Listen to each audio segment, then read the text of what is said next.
What if the ultimate spiritual path wasn't about worshipping a god, but about questioning, well, everything, including the very nature of your own self? What if the goal wasn't to lock down a spot in some future heaven, but to find a deep, lasting peace right here, right now?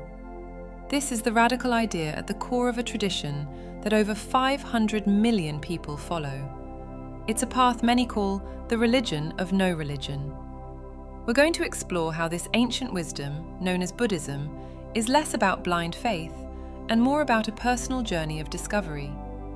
It doesn't ask for your belief, it asks for your attention. And in our chaotic, overstimulated world, learning where to place that attention might be the most powerful spiritual act of all. We'll look at why its founder never said he was a god, why the teachings actually encourage you to doubt them, and how its most profound idea challenges the very foundation of who you think you are. When you hear the word Buddhism, certain images probably pop into your head. Serene, golden statues of the Buddha in ornate temples, monks in flowing saffron or maroon robes, their heads shaved, moving with a quiet dignity. You might picture rituals, burning incense, soft chanting, or prayer wheels spinning in the Himalayas.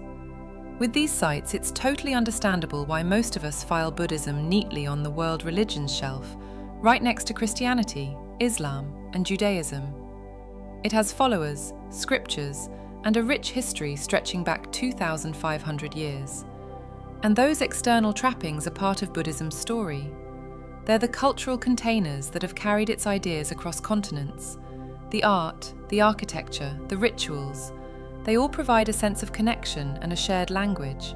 But this is exactly where the big misunderstanding often starts.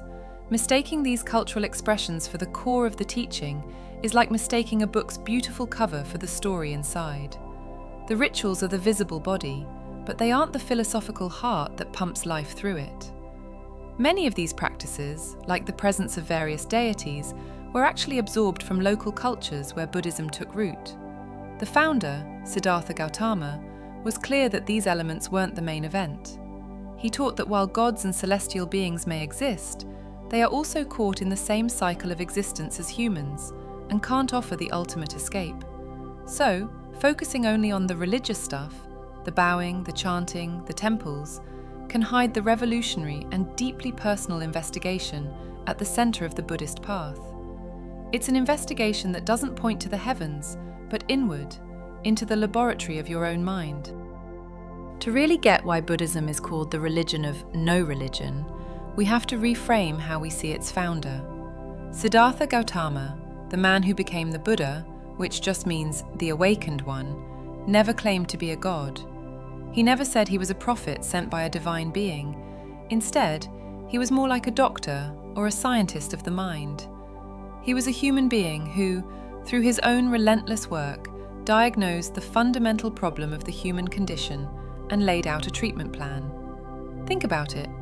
A doctor observes an illness, figures out its cause, confirms a cure is possible, and then gives you the prescription.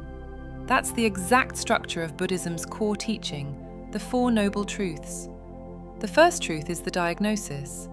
Life inevitably involves suffering or dissatisfaction, a feeling called dukkha.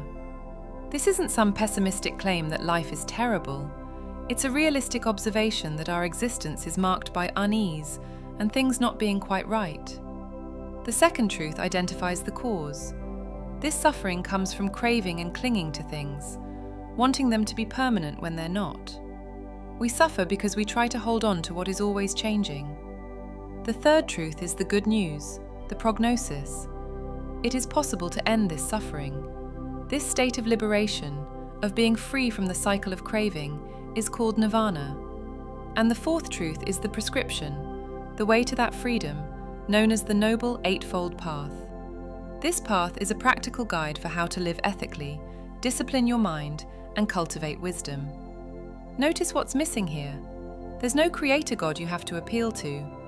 The Buddha was famously silent on the question of a supreme being who created the universe, viewing it as irrelevant to the task of ending suffering.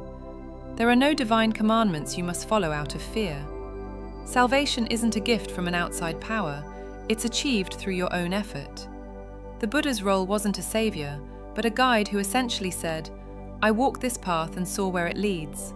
I can show you the map, but you have to walk it yourself." This turns the spiritual journey from an act of worship into an act of profound self-reliance. Maybe the most radical break from traditional religion is Buddhism's insistence on personal proof over blind faith. In many belief systems, you're asked to have faith in doctrines or events you can't personally witness. Faith is the virtue. Buddhism takes a refreshingly different tack. In a famous teaching called the Kalama Sutta, the Buddha told people not to believe something just because it's in a holy book, passed down by tradition, or taught by a charismatic teacher, even if that teacher was him.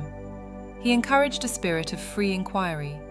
This invitation is captured in the Pali phrase, ehipassiko, which means, "Come and see for yourself." It's an open-door policy for your mind. The teachings aren't presented as dogmas to be accepted, but as hypotheses you can test in the lab of your own life. Does acting with anger really lead to more pain? Come and see. Does practicing mindfulness and compassion bring a greater sense of peace? Come and see. The proof isn't in a book, it's in your direct, lived experience. This makes the path feel less like a religion and more like an empirical science of the mind. A scientist doesn't ask you to believe that water is H2O.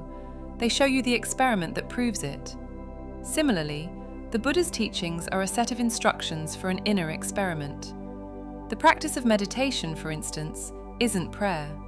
It's a technique for observing your own consciousness without judgment, watching thoughts and feelings come and go, and realizing for yourself just how impermanent they are.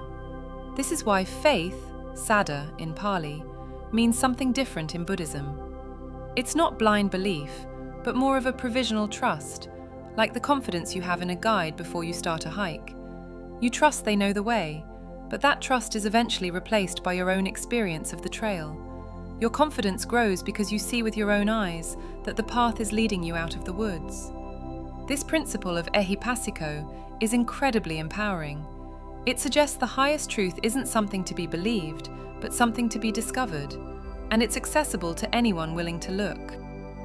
Now we get to what is arguably the most challenging and distinctive idea in all of Buddhist thought: Anatta, or the doctrine of no self. This directly contradicts the core belief of most other major religions, which assume there's a permanent, unchanging soul or self. In Hinduism, there is the Atman, the eternal self. In the Abrahamic faiths, there's an immortal soul that survives death. This soul is seen as the essential, continuous you.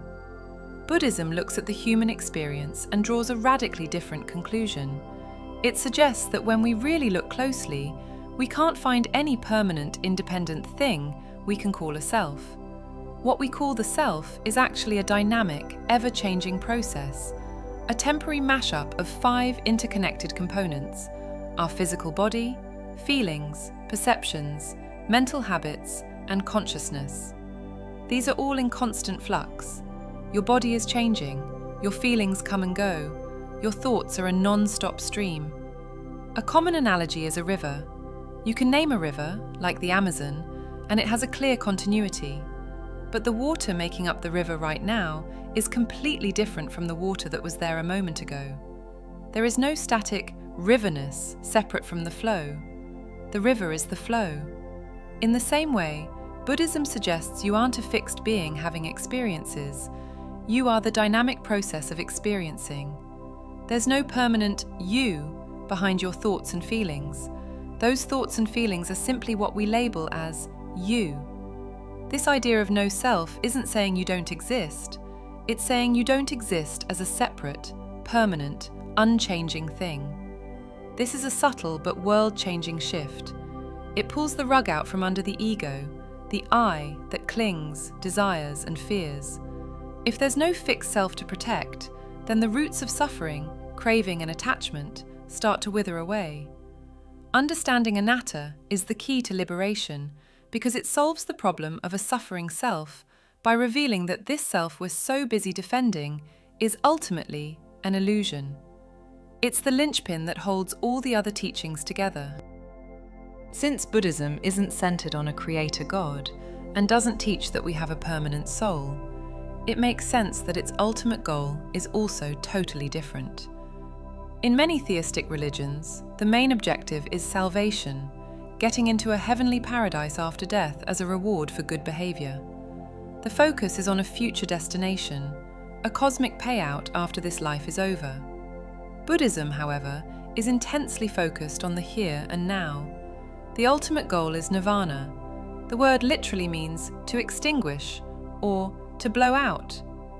That might sound a little bleak, but what's being extinguished are the three fires of greed, hatred, and ignorance, the very fuel of our suffering.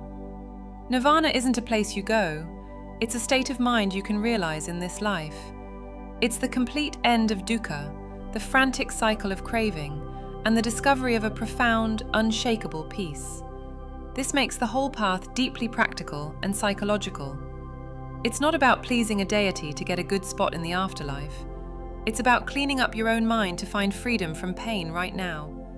The Buddha taught that we are reborn from moment to moment.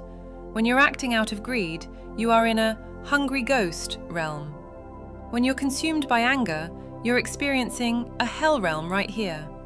And when you cultivate kindness and awareness, you are experiencing a heavenly realm in your own mind. The Buddhist cosmology of different realms can be seen as powerful metaphors for our own psychological states. The freedom Buddhism offers is freedom from the internal habits that cause us pain, not a reward handed down from on high. It's the result of seeing reality clearly, understanding impermanence, dissatisfaction, and no self. When that insight dawns, the chains of our past actions begin to dissolve. The path isn't a transaction for future happiness. It's a training for present awakening. So, what does all of this mean for us today? In a world buzzing with anxiety and distraction, this religion of no religion offers a practical toolkit for navigating modern life. Its principles don't require you to adopt a new identity or ditch your old beliefs.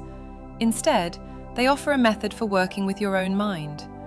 The explosion of interest in mindfulness meditation is proof of this practicality. People are turning to these practices not to become religious Buddhists, but to manage stress, improve focus, and find a bit of inner peace. This is the Buddhist path in action, stripped of its cultural layers and applied as a kind of mental hygiene. Secular Buddhism is a growing movement that embraces the psychological and ethical teachings, like the Four Noble Truths and mindfulness, while setting aside metaphysical beliefs like rebirth. This shows just how adaptable the core teachings are. They can function as a profound philosophy and a practical guide to living a more aware and compassionate life, completely separate from religious faith. It's a way to explore life's deepest questions through rational inquiry and direct experience, making it a timeless resource for anyone seeking clarity and freedom. Buddhism is a fascinating paradox. It has all the cultural signs of a major world religion, but at its heart, it challenges the very definition of one. It is non-theistic, it values inquiry over dogma, and it suggests that the self we spend our lives defending is a fleeting process. Its goal isn't to save a soul for a future heaven, but to awaken the mind to a timeless peace that's available in any moment. For this reason, Buddhism doesn't ask for your belief, it asks for your attention. If any of this resonated with you, subscribe for more reflections on wisdom for the modern mind. We'd love to read your thoughts in the comments. What does the idea of a religion of no religion mean to you?